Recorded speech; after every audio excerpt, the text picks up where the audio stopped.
The man who robbed a bank and vanished for 52 years. The true story of Theodore John Conrad, the charming American bank teller who pulled off one of the greatest unsolved heists in U.S. history and disappeared into thin air. The beginning of an ordinary man. In the summer of 1969, a 20-year-old bank teller named Theodore John Conrad calmly walked into the vault of Society National Bank in Cleveland, Ohio. He placed $215,000, the equivalent of over $1.6 million today, into a brown paper bag. Then, with no mask, no weapon, and no rush, he walked out the front door and was never seen again. It wasn't a daring shootout or an elaborate Ocean's 11 scheme. It was simple.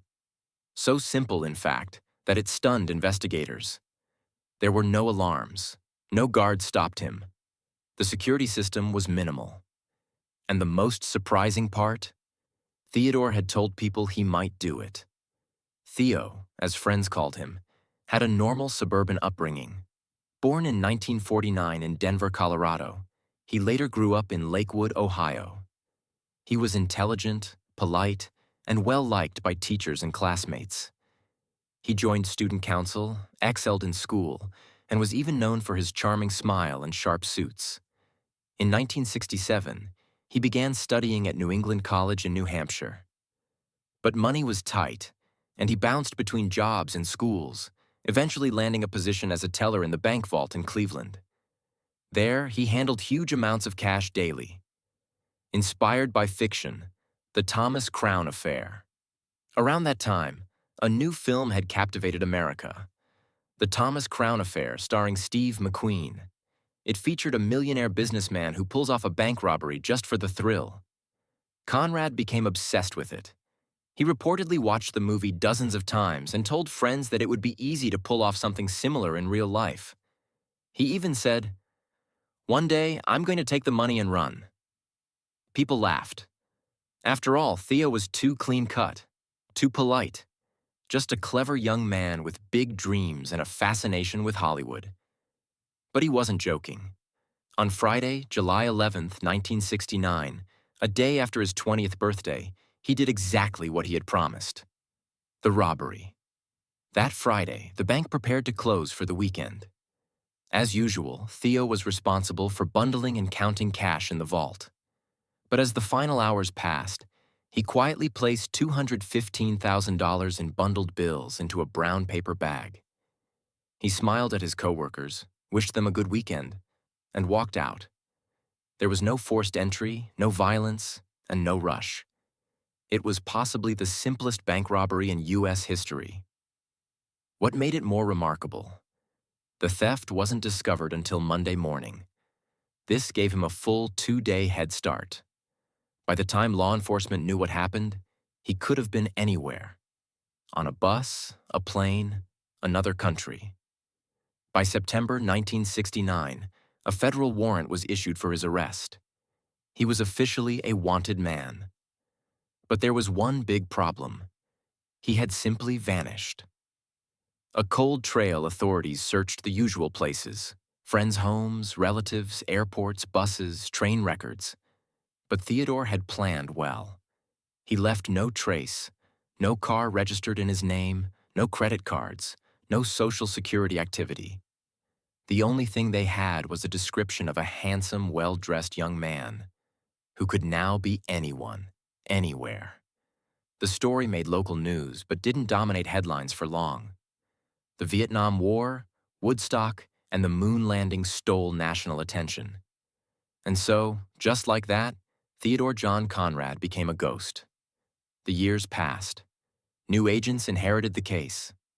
They circulated wanted posters, but leads dried up.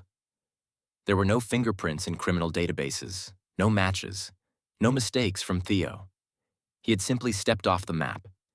Life in disguise. The new identity.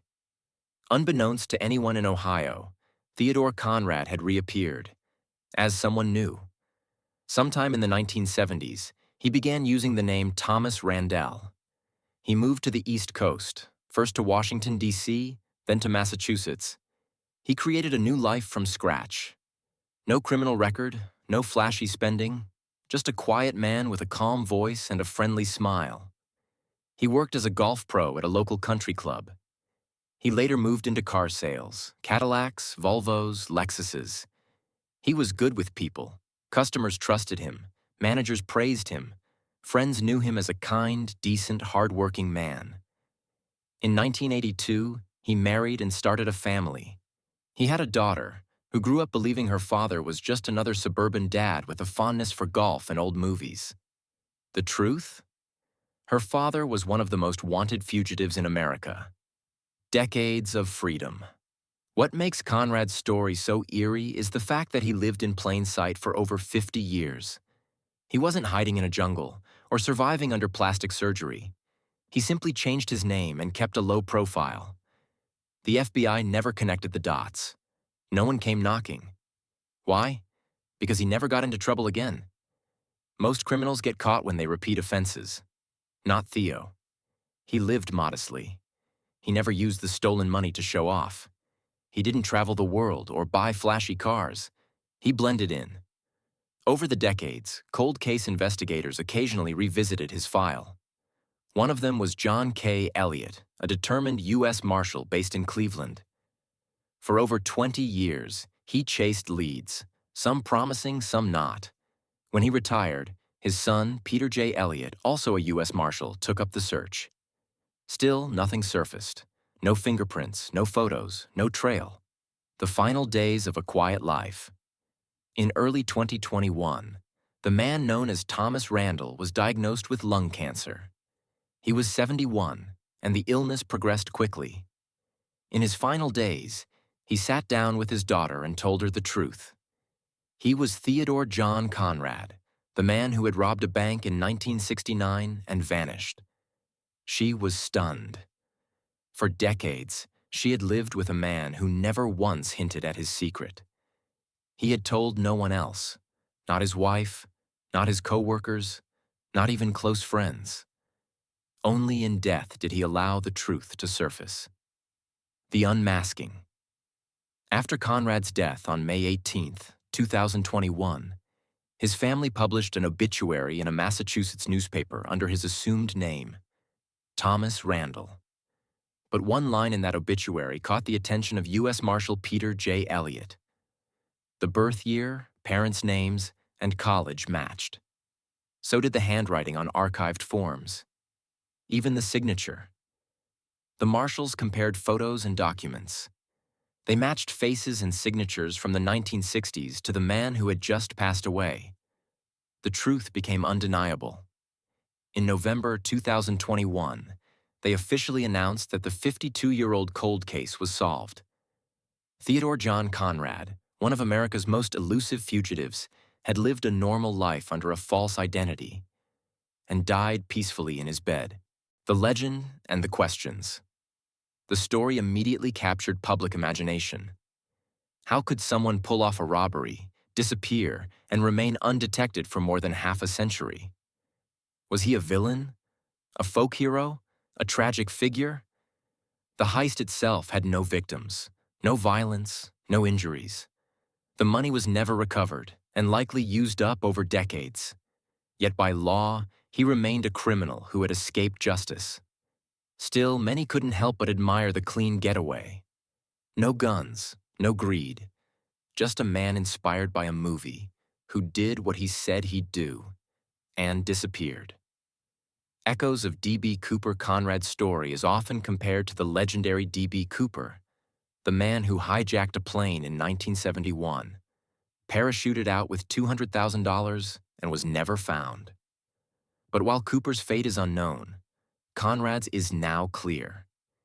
He didn't die in the wilderness or escape to another country.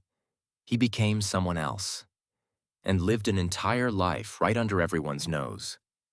The legacy Peter J. Elliott, the U.S. Marshal who solved the case, said, "This is a case I inherited from my father. We never stopped looking for him.